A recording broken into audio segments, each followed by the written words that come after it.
Bismillahirrahmanirrahim. Kita akan membahas bab baru, yaitu pengantar teknik antarmuka atau dalam bahasa Inggrisnya interfacing teknik. Ini adalah satu bab yang membicarakan tentang bagaimana kita bisa menggunakan komputer atau personal komputer pada umumnya agar bisa mengendalikan peralatan-peralatan di luar, seperti misalkan printer, monitor, dan lain-lain sebagainya, atau bahkan peralatan-peralatan yang kita bikin sendiri, misalkan untuk mengendalikan robot, mengendalikan lampu, mengendalikan motor listrik, dan lain-lain sebagainya.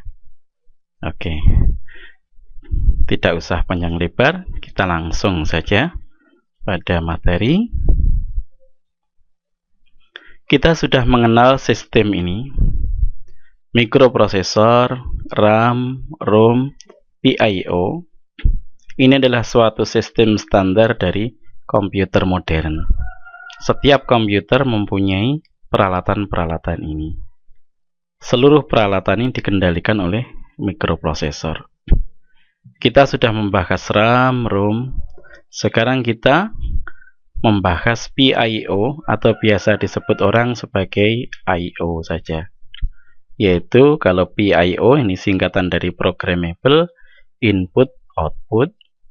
Ini adalah satu peralatan yang menghubungkan dengan peralatan-peralatan di luar. Oke, kita langsung saja. Sebagaimana RAM maupun ROM, peralatan-peralatan di luar ini bisa dihubungi oleh mikroprosesor. Agar masing-masing alat ini bisa dihubungi secara terpisah, maka masing-masing alat harus mempunyai alamat yang unik. Misalkan alat 1 punya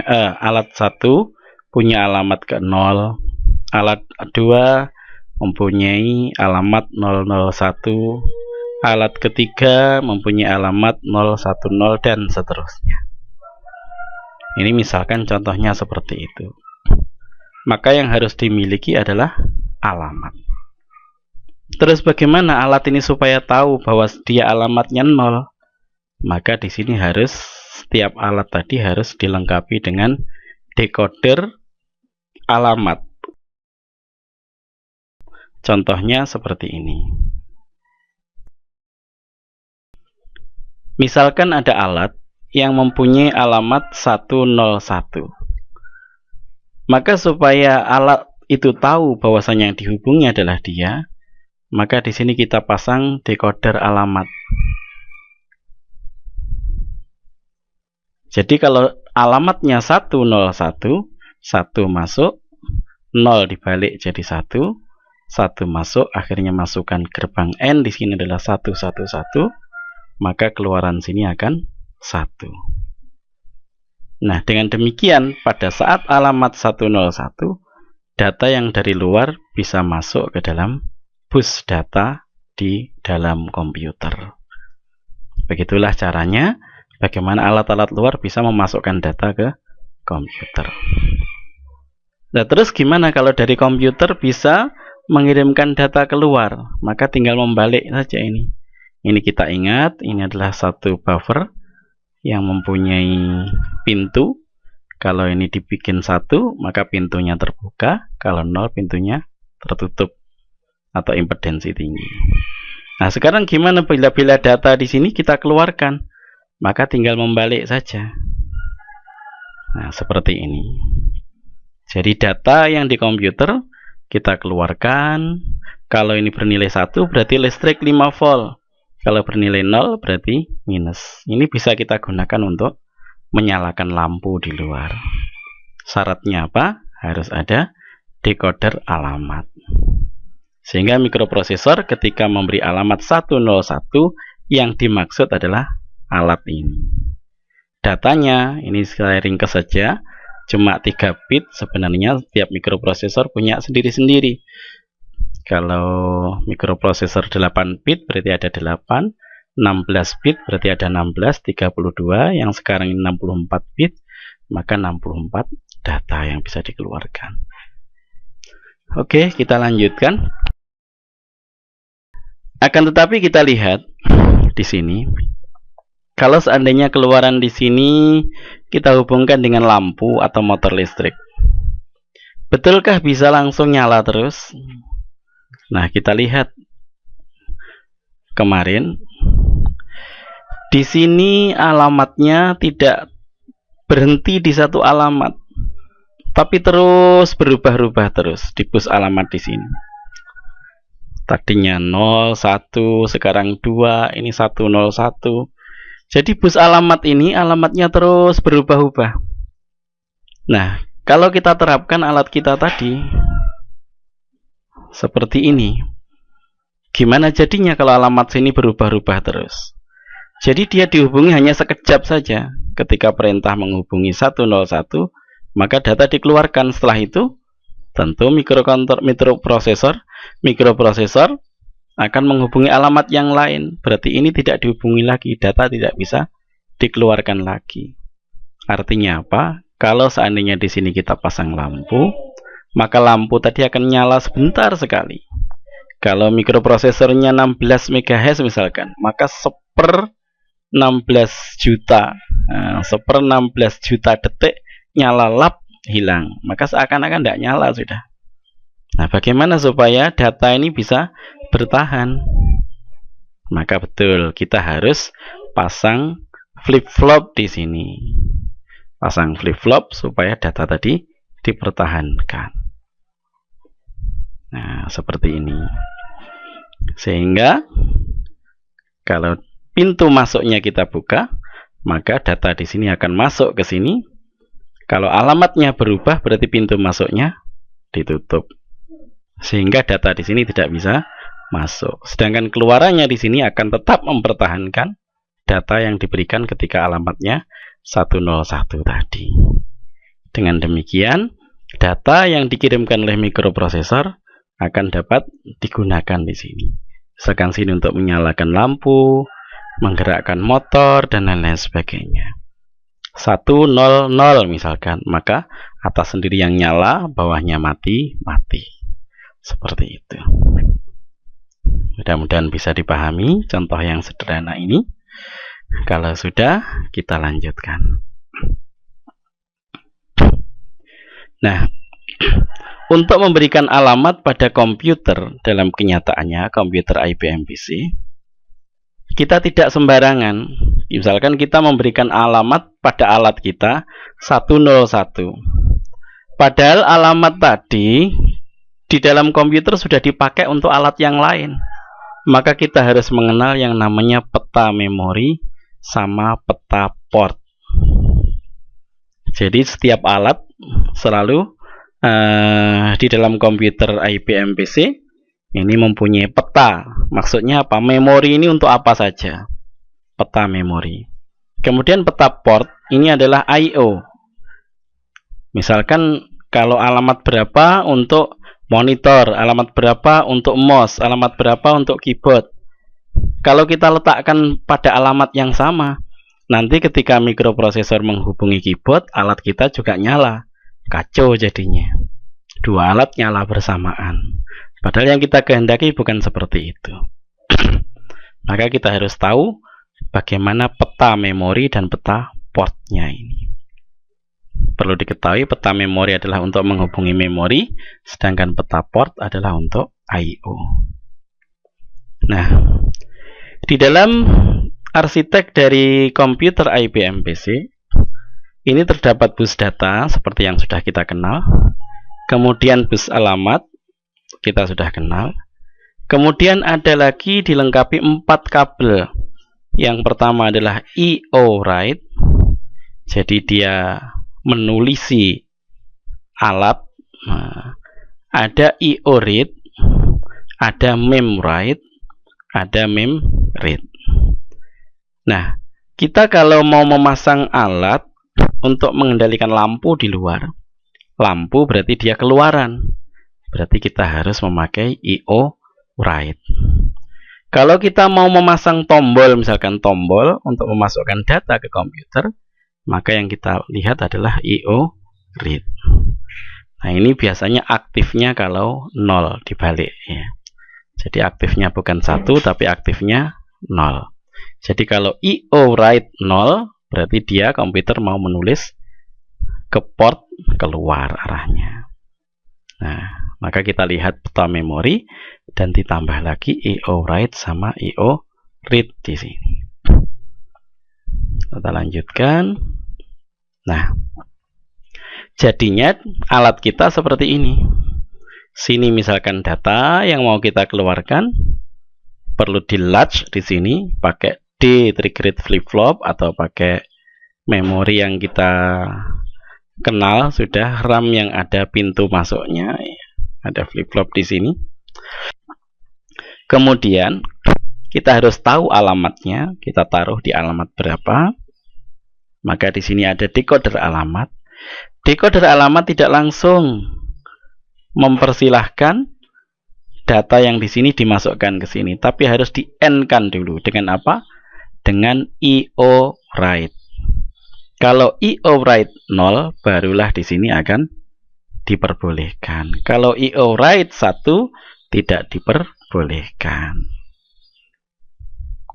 Mudah-mudahan bisa dipahami. Terus kemudian di sini saya tambahkan lagi address enable. Di sini alamat di sini ini akan valid ketika address enable bernilai 0. Kalau bernilai 1 berarti alamat ini bukan dari mikroprosesor. Nanti kita akan jelaskan dalam arsitektur komputer tingkat lanjut.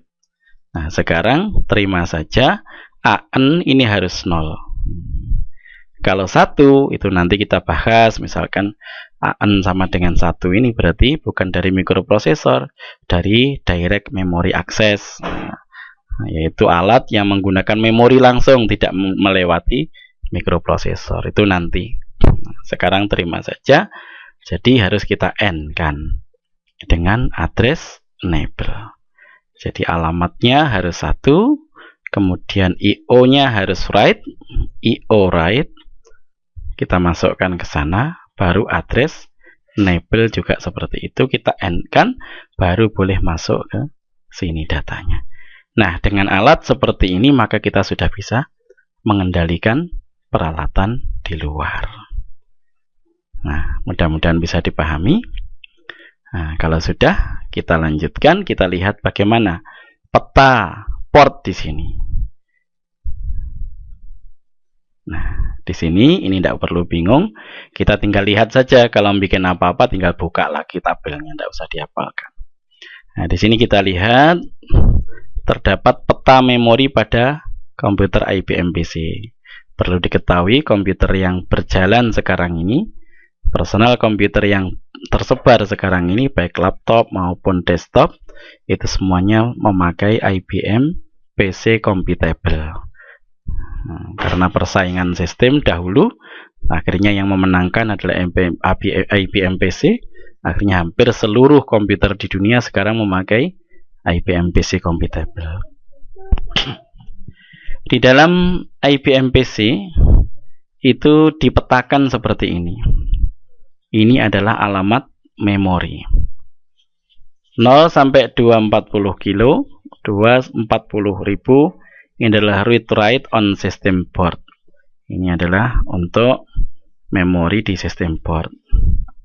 Kemudian ada expansion. Kemudian ini adalah reserved, artinya digunakan untuk perkembangan yang akan datang. Ini alamat ini adalah untuk monokrom. Zaman dahulu layarnya adalah ada yang monokrom, ada yang warna. Zaman dulu ini. Sekarang sudah tidak kita kenal lagi. Akan tapi alamat-alamat ini masih dipertahankan sampai sekarang. Karena apa? Supaya bisa mengakses program-program yang diproduksi zaman dulu. Nah, ini dikosongi. Kemudian ini adalah untuk color graphic. Color graphic ini adalah satu monitor yang punya 3 warna zaman dulu ya. Nah, sekarang sudah tidak ada lagi juga. Ini dikosongi. Ini untuk fixed disk control, untuk hard disk ini. Jadi untuk mengontrol harddisk di alamat ini dan selanjutnya. Ini di ROM expansion dan seterusnya. Inilah peta memori.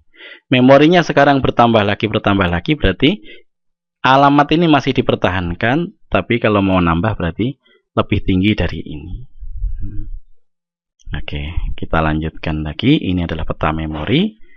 Mudah-mudahan bisa dipahami. Kita lanjutkan. Ini adalah peta port atau I/O pada komputer IBM PC. Nah, alamat 000 sampai 00F itu digunakan oleh Direct Memory Access. Nah, ini satu alat untuk mengontrol memori secara langsung di luar mikroprosesor. Oke. Ini untuk interrupt, ini untuk timer, ini untuk PPI. Zaman dulu PIO-nya pakai PPI untuk mengendalikan speaker, mengendalikan macam-macam. Sekarang ini sudah chip ini sudah tidak kita temukan lagi ya. Kemudian untuk DMA, ini maskable, non-maskable interrupt. Nah, ini adalah untuk apabila apabila catu dayanya rendah dayanya, maka otomatis komputer direset. Ini non-maskable interrupt, artinya tidak dihalangi, apapun yang dia lakukan harus dijalankan, harus direset, kalau enggak nanti komputernya ngawut ya.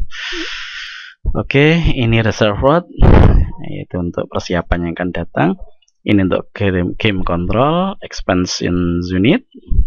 Kemudian ada lagi lanjutnya, ini adalah reserve word juga. Ini asynchronous communication. Yang kedua, ini prototype card. Ini yang perlu kita baris bawahi. Jadi disediakan alamat 300 heksadesimal sampai 301F, 31F. Ini sebanyak 32 alamat.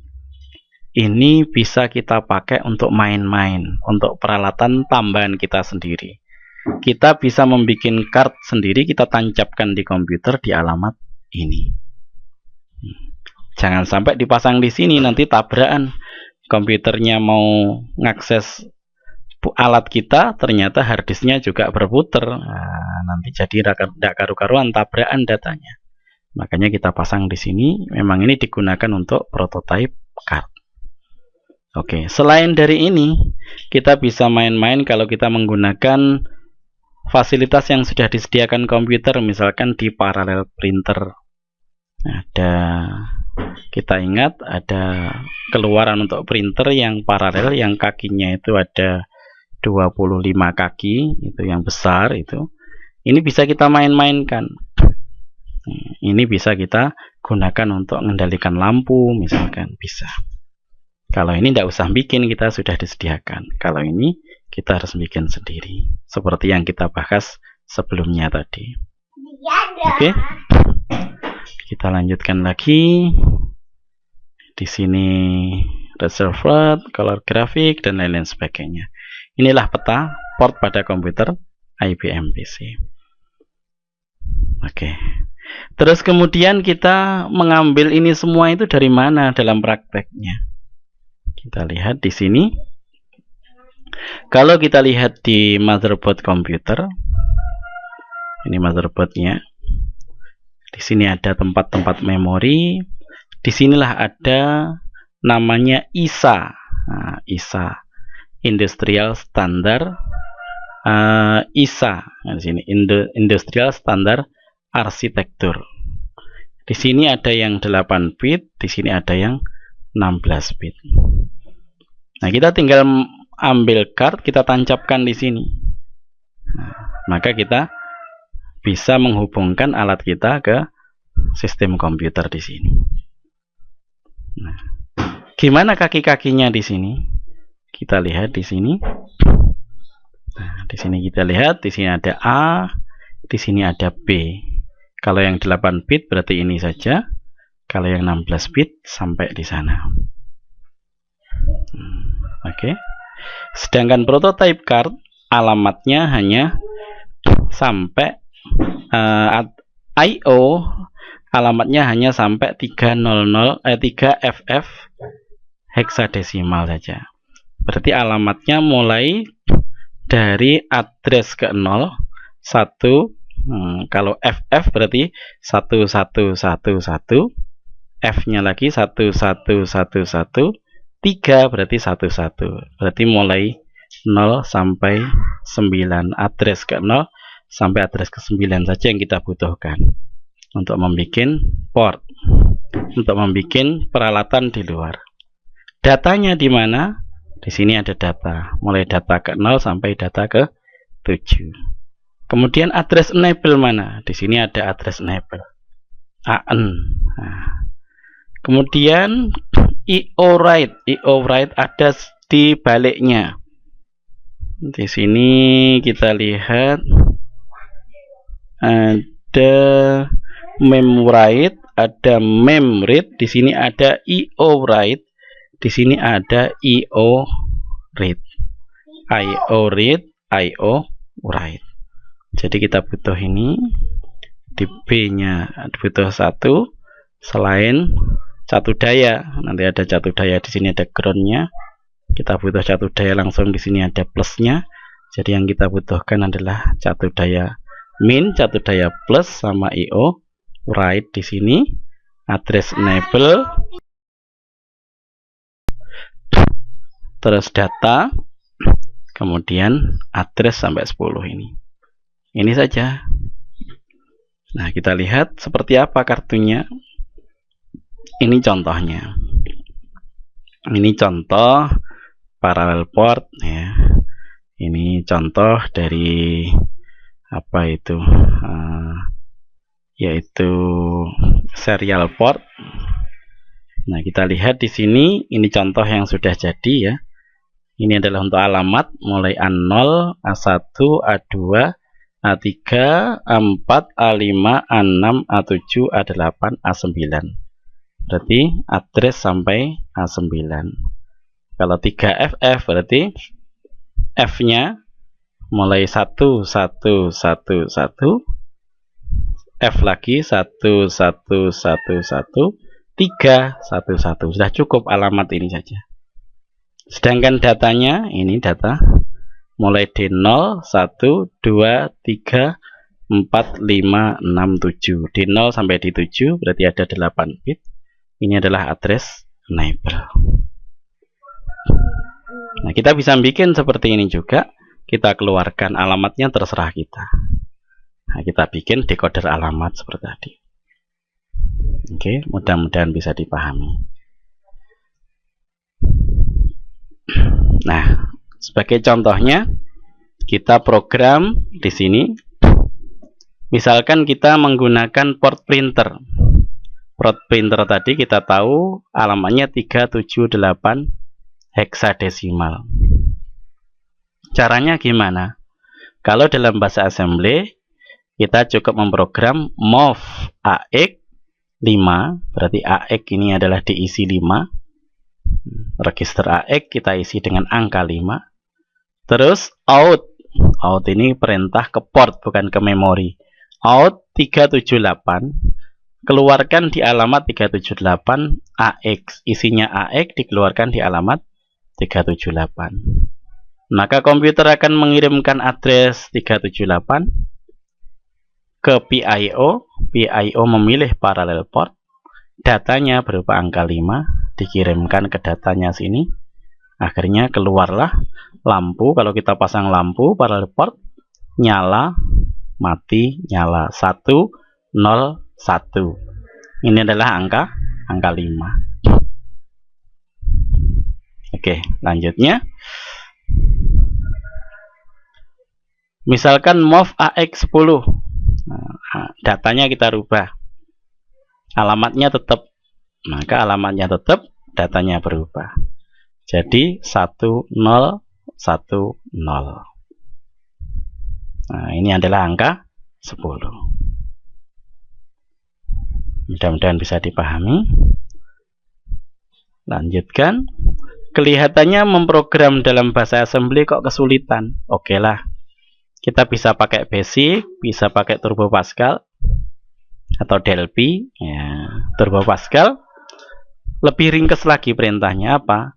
Port kurung siku dolar yang menunjukkan heksadesimal 378.2 sama dengan 10. Sama hasilnya. Di sini di port printer akan keluar 1010. Oke, mudah-mudahan bisa dipahami. Kita lanjutkan.